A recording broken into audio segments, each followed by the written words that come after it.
후서 1장 8절에서 14절입니다. 제가 보는 성경으로 신약 286쪽입니다.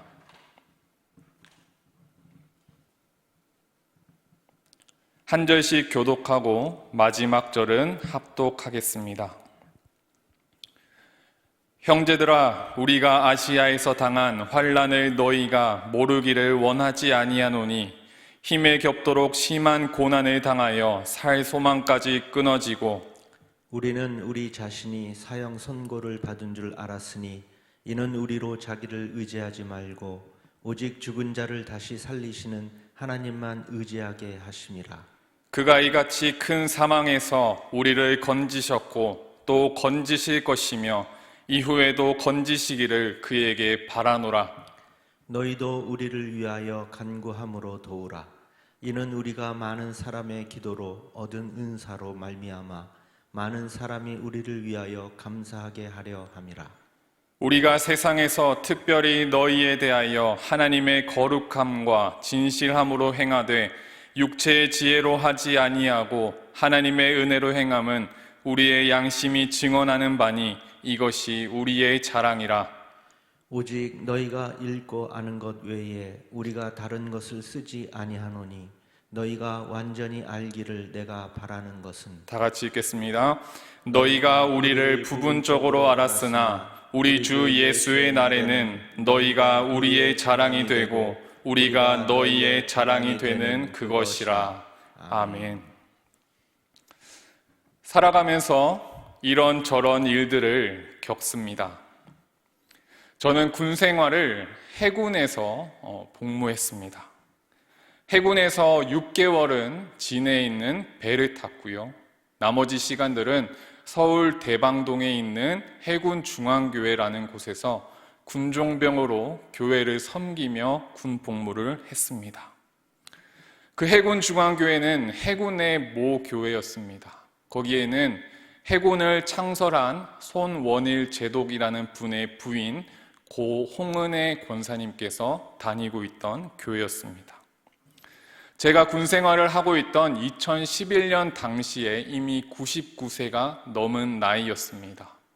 그럼에도 불구하고 매 주일 예배의 자리를 빠짐없이 지키며 많은 성도들에게 본이 되었던 그런 권사님이셨습니다. 혼자서 거동하기가 매우 힘든 분이셨는데 어느 날 주중에 갑자기 교회 행정실을 혼자 예고도 없이 방문하셨습니다. 저를 비롯한 수많은 행정 직원들이 화들짝 놀라며 권사님을 맞이하였고 권사님이 행정실 한 구석에 자리 잡고 앉으셨습니다. 그리고 제가 지금까지 들었던 모든 라떼는 마리아 중에 가장 나이가 높으신 99세 권사님의 라떼는 마리아 젊은 시절의 이야기를 듣게 되었습니다. 남편이었던 해군 창설자 손원일 제독과 함께 6.25 전쟁 당시에 겪었던 이야기들, 그리고 해군을 창설하면서 있었던 많은 고난의 이야기들, 그 속에서 경험했던 하나님의 은혜를 나누는데 99세가 넘는 분이 2시간을 쉬지 않고 이야기를 하셨습니다. 저는 이야기를 하시는 것에 놀란 것이 아니라 그분이 이야기했던 그 내용에 놀랄 수밖에 없었습니다. 아니, 어떻게 저런 일들을 겪어내셨을까? 아니, 어떻게 저런 일들을 겪으셨을까? 감탄을 멈출 수가 없었습니다. 지나고 보니 이제서야 웃으면서 커피 한잔 하면서 할 수 있는 이야기이지만 그 고난의 시간 당시에는 절대로 웃으면서 커피 한잔 하면서 할 수 없는 일들이었습니다. 목숨이 달려있고 너무나 절박하고 어려운 고난의 순간들이었을 것입니다. 우리는 살아가면서 많은 일들을 겪습니다. 좋은 일들, 나쁜 일들, 고난의 여러 가지 많은 일들을 겪습니다. 우리 모두는 인생을 살아가면서 어려움 없는, 고난 없는 순탄한 삶을 살아가기를 원합니다. 그렇지만 어떻습니까? 우리의 인생이 우리 원대로 순탄하게만은 흘러가지 않는 것 같습니다. 지금 우리 모두는 생각보다 오래 지속되고 있는 그 누구도 예상하지 못했던 고난을 함께 겪고 있습니다. 설교를 준비하며 코로나가 시작되던 그 즈음을 다시 한번 생각해 보았습니다. 2019년 12월에 부임을 하고 2020년 2월에 청소년부 수련회를 준비하고 있던 때였습니다.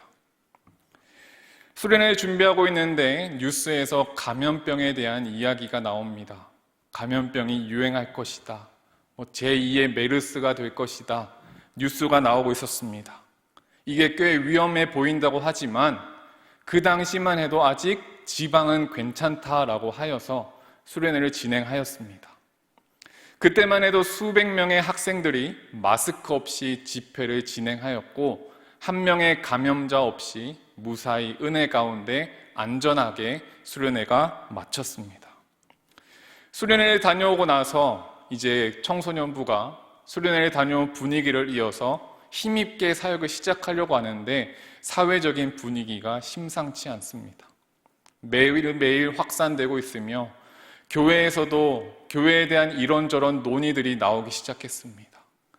한 번도 생각해 본 적 없던 비대면 예배, 우리가 이제 너무나 익숙해진 단어이지만 그 당시만 해도 한 번도 생각해 본 적 없던 비대면 예배라는 단어가 나오고 예배를 어떻게 드려야 될지 논의가 나옵니다. 교인 본당 좌석수의 몇 프로를 채워야 할 것인가? 예배 중에 마스크를 써야 할 것인가? 예배 출입하는 과정은 어떻게 해야 될 것인가? 많은 논의들이 있었습니다. 갑자기 예배를 드릴 수 없게 되면서 비대면 온라인 예배로 전환이 되고 한 주, 두 주, 수개월의 시간이 흘렀습니다. 잠시 대면 예배가 재개되었지만 다시 우리는 비대면 예배로 전환되었고 지금 그렇게 하고 있습니다. 아무도 생각하지 못했던 이 고난이 1년 6개월의 시간이 흘러버린 것입니다. 사회 경제적으로 우리가 직면한 어려움의 시간이 꽤 오래 지속되었습니다. 너무 많은 사람들이 이미 지쳐서 쓰러졌으며 너무 많은 사람들이 이제 지쳐 쓰러지기 직전이며 너무 많은 사람들이 지쳐 쓰러질 것 같은 고통을 호소하고 있습니다. 조금만 버티면 되겠지, 조금만 버티면 나아지겠지 하는 생각으로 조금 더 힘을 내보지만 뉴스에 또 나오는 확진자 증가세에 대한 뉴스를 보며 좌절하기도 하고 조금만 더 버텨보자 하며 힘을 내고 있는 이 시간이 길어지고 있는 것 같습니다. 고난이라는 단어로 이 시기를 표현할 수 있을 것 같습니다. 쓸 고자에 어려울 난, 그래서 쓰고 마음이 쓰라리고 어렵다고 해서 고난이라고 합니다. 마음이 쓰라리고 어려운 일들을 고난이라고 하는데 우리가 살아가면서 겪는 모든 일들을 고난이라고 하지는 않습니다. 특정 어떠한 일들에 대하여 고난이라고 합니다. 여러분, 고난의 특징이 어떤 것들이 있겠습니까? 고난의 특징 여러 가지가 있겠지만 내가 어떻게 손을 쓸 수가 없다는 것이 고난의 특징인 것 같습니다. 내가 어떻게 이걸 해결할 방법이 없는 그런 사건들을 우리는 고난이라고 할 수 있는 것 같습니다. 코로나 상황, 코로나로 인해서 벌어진 이 상황에 대해서 우리가 어떻게 손을 쓸 수가 없습니다.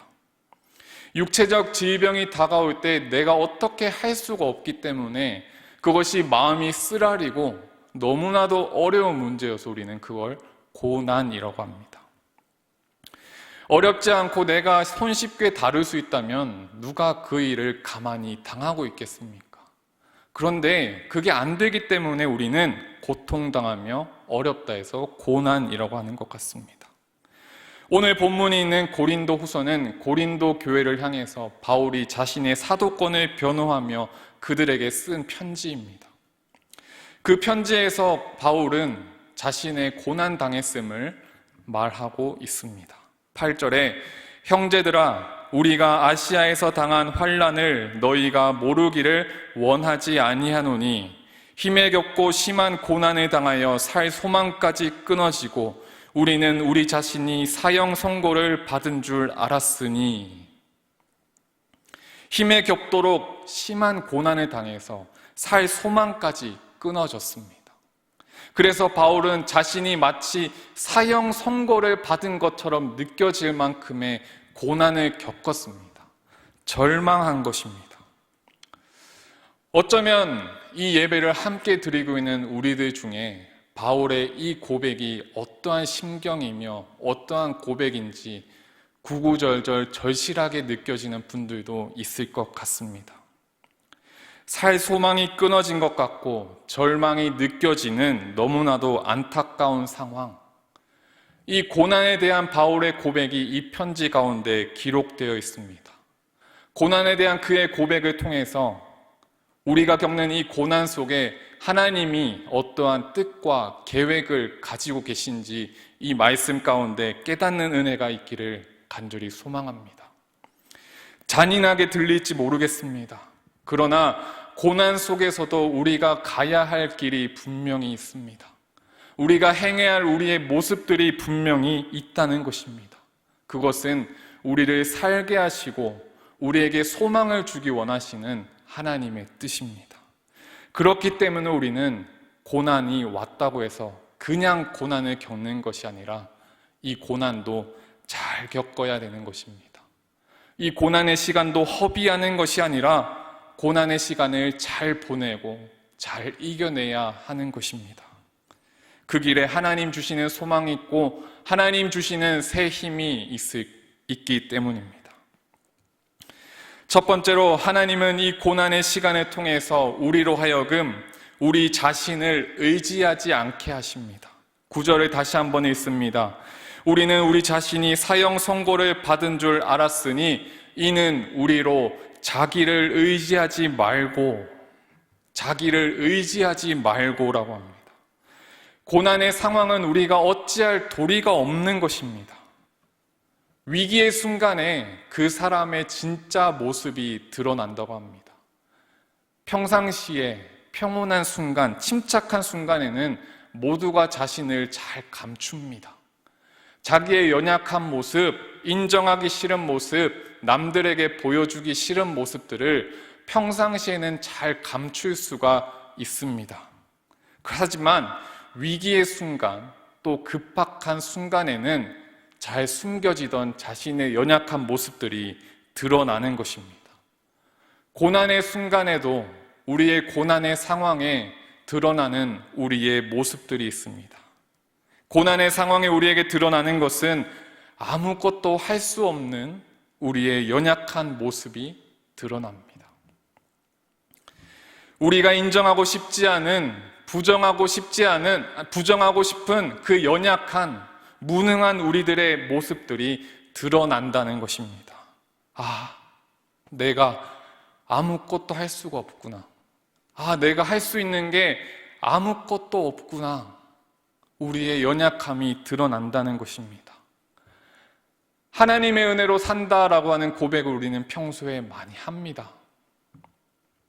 그런데 인생이 조금씩 평탄해지고 잘 풀리기 시작하면 그 고백 위에 거품이 쌓이기 시작합니다. 조금씩 거품이 쌓이며 결국에는 거품에 뒤덮여서 하나님의 은혜로 산다는 고백이 아니라 내 능력과 내 힘과 내가 가진 것들과 내 인맥과 내 주변의 것들을 가지고 나는 살아간다라는 고백을 하며 하나님의 은혜에 대한 고백을 잊어가는 것이 우리들의 모습입니다. 착각하며 살아가는 것이죠. 내 인생의 주인이 나다. 내 인생을 이끌어가는 주체는 나다라고 하는 고백을 그 거품 위에서 하는 것입니다. 살짝씩 끼던 거품이 우리 인생을 뒤덮어서 하나님을 보지 못하게 하는 것입니다. 그러다가 어떻습니까? 고난 한번 겪으면 그 거품이 다 걷어지는 것입니다. 거품이 걷어지고 아무것도 할 수 없는 연약한 우리들의 모습이 드러나기 때문에 좌절하고 절망하는 것입니다. 너무나도 초라해 보이는 것입니다. 우리 자신을 다시 한번 알게 되는 것입니다. 아, 나는 아무것도 아니구나. 아, 내가 할 수 있는 게 아무것도 없구나.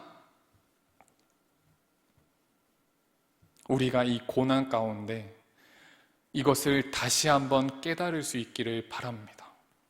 내가 믿고 있던 것들, 내가 의지하며 살던 것들, 나를 붙들어 주는 것 같은 그런 것들을 다 걷어내고 하나님의 은혜를 의지하는 우리가 될 수 있기를 바랍니다. 두 번째로, 하나님은 이 고난을 통해서 우리를 의지하지 않게 하시고 죽은 자를 다시 살리시는 하나님만 의지하게 하십니다. 9절 다시 한번 읽습니다. 우리는 우리 자신이 사형 선고를 받은 줄 알았으니 이는 우리로 자기를 의지하지 말고 오직 죽은 자를 다시 살리시는 하나님만 의지하게 하심이라. 10절에 그가 이같이 큰 사망에서 우리를 건지셨고 또 건지실 것이며 이후에도 건지시기를 그에게 바라노라. 사망에서 우리를 건지셨고 건지실 것이며 건지시기를 구하며 하나님만 의지하도록 우리를 이끄신다는 것입니다. 우리는 고난 가운데, 고난 속에서 우리를 향한 하나님의 뜻에 집중하고 그것을 발견할 수 있어야 합니다. 하나님께서 지금껏 우리의 인생 속에서 우리를 고난에서 건져내셨으며 지금의 고난에서 우리를 건져내실 것이며 건져내시기를 바라며 구하는 분이 바로 우리 아버지 하나님이시기 때문에 우리는 그 뜻을 구해야 하는 것입니다. 우리는 우리도 모르는 사이에 인생에 거품이 낀다고 하였습니다. 우리의 능력, 우리의 힘, 우리가 의지하던 것들의 거품이 잔뜩 끼게 됩니다. 본래 우리는 스스로 살아갈 수 없는 죄인입니다. 절망의 순간에 고백하는 것, 나는 아무것도 아니다 라고 하는 이 고백이 절망적인 고백이 아니라 우리 본연의 본질에 대한 고백인 것입니다. 맞습니다, 여러분. 우리는 하나님의 은혜가 아니면 아무것도 아닌 사람들입니다. 그것이 우리의 실존입니다. 죄로 인한 죽음 앞에 아무것도 할 수 없는, 아무것도 아닌 존재가 바로 우리들입니다. 그런 우리들이 살아갈 수 있는 것은 오직 하나님의 은혜입니다. 이 사실을 우리는 고난을 통해 알게 되는 것이고 이 고난의 시간에 알고 깨달아야 하는 것입니다. 나는 아무것도 아니고 오직 하나님의 은혜로 산다. 나를 의지하지 않고 나를 붙드시는 하나님을 붙잡고 의지해야 한다. 이 사실을 깨닫는 은혜가 우리에게 있기를 간절히 소망합니다. 그리고 우리가 비로소 이러한 고백으로 나아가야 합니다. 하나님, 나는 너무나도 연약합니다. 하나님, 오늘 이 순간에도 무너질 수밖에 없는 나는 아무것도 아닌 존재입니다. 죽은 자를 살리신 하나님만 의지할 뿐입니다. 하나님, 나를 도우소서. 10절에 그가 이같이 큰 사망에서 큰 고난에서 우리를 건지셨고 또 건지실 것이며 이후에도 건지시는 분이 하나님이시고 고난 속에서 우리는 그 하나님을 바라보며 살게 되는 것입니다. 하나님께서는 우리가 고난 가운데 이러한 삶으로 나아가기를 바라고 계십니다. 고난 속에서 하나님만 의지하는 사람의 삶, 사람의 모습에는 세 가지 특징이 있습니다. 첫 번째, 거룩함. 두 번째, 진실함. 세 번째, 육체의 지혜가 아닌 하나님의 은혜로 행함이라는 특징이 있습니다.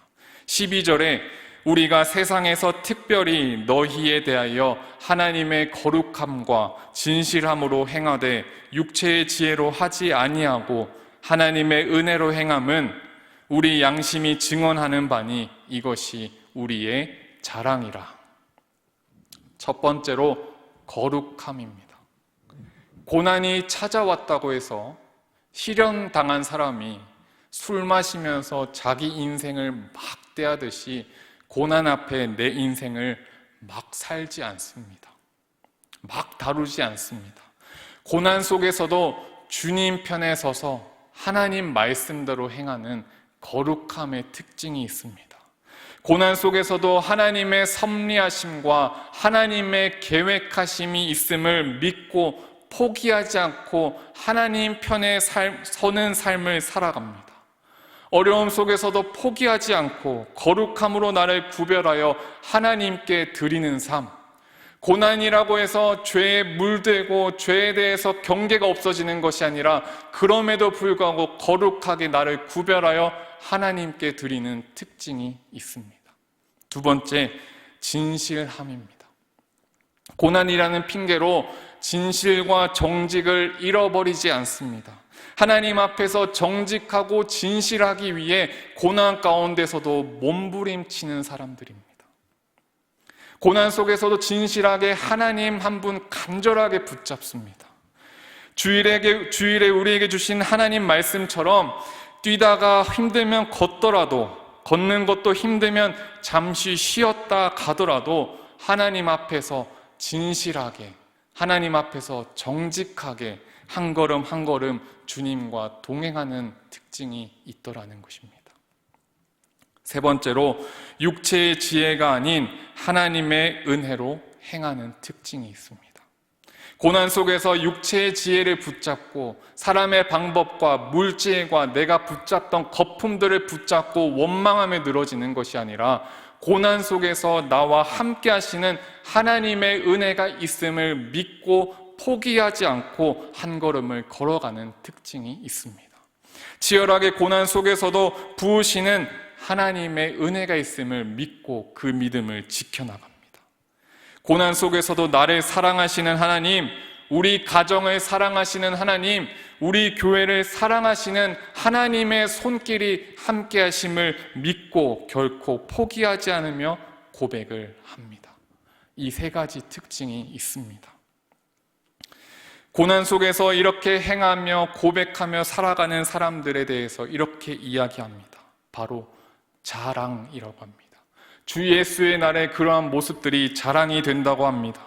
고난 속에서도 거룩과 진실, 하나님의 은혜로 행하는 사람, 고난 속에서도 하나님의 은혜를 고백하며 하나님을 의지하는 삶, 내 삶을 부풀게 만들었던 거품을 걷어내고 하나님, 나는 아무것도 아닙니다, 하나님을 의지합니다 고백하는 삶, 그러한 삶을 살아가는 그 모든 사람들에 대해서 주 예수의 날에 자랑이 된다라고 이야기합니다. 주님이 인정하시는, 주님이 칭찬하시는 자랑이 되는 것입니다.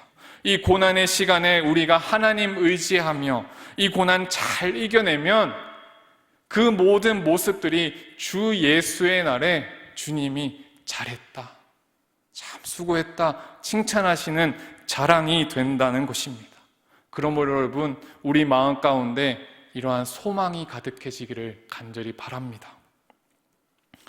사형 선고 당한 것처럼 고통의 순간이지만 이 속에서도 나를 붙드시고 비추시는 하나님의 은혜가 있음을 믿고 고백하는 여러분, 고난을 잘 겪어나가고 고난을 잘 이겨나가는 여러분, 우리 서로가 주님 안에서 주님이 인정하시는 자랑거리가 될 것입니다.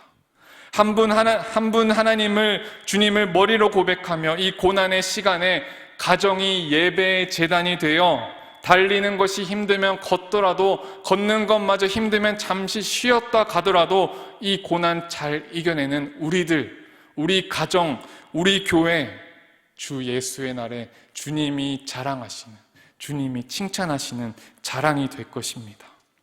주님의 자랑이 되는 삶을 포기하지 않는 성도들의 삶을 전능하신 하나님께서도 포기하지 않으시고 푸른밭 맑은 시냇가로 우리를 인도하실 것임을 절대로 포기하지 않으시고 믿으시기를 바랍니다.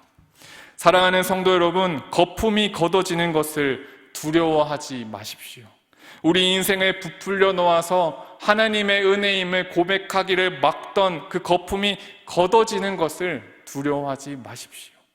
내가 아무것도 아님이 드러나는 그 거품이 걷어지는 그곳에 하나님의 은혜와 하나님의 역사가 시작될 것입니다.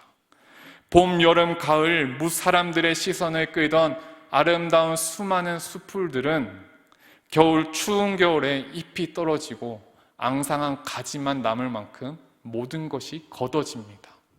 하지만 창조주 하나님의 섭리에 따라 그곳에서 새순이 돋고 푸른 잎이 솟아나는 것입니다. 지금은 너무 고난같이 앙상한 가지만 남은 우리의 삶 같지만 하나님의 섭리하심에 따라 우리 삶 가운데 새순이 돋을 것이며 푸른 잎이 나도록 하실 것입니다. 우리의 고난 시간 하나님은 여전히 우리를 붙잡고 계시며 여전히 우리 가운데 일하고 계십니다.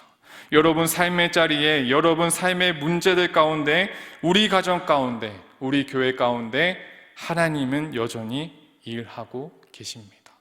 우리가 붙잡고 있는 찬양, 제가 가사를 읽고 오늘 설교를 마치도록 하겠습니다. 왜 나만 겪는 고난이냐고 불평하지 마세요. 고난의 뒤편에 있는 주님이 주실 축복 미리 보면서 감사하세요. 너무 견디기 힘든 지금 이 순간에도 주님이 일하고 계시잖아요. 남들은 지쳐 앉아있을지라도 당신만은 일어서세요. 힘을 내세요. 힘을 내세요. 주님이 손잡고 계시잖아요. 주님이 나와 함께함을 믿는다면 어떠한 역경도 이길 수 있잖아요. 힘을 내세요. 힘을 내세요. 주님이 손잡고 계시잖아요. 주님이 나와 함께함을 믿는다면 어떠한 고난도 견딜 수 있잖아요.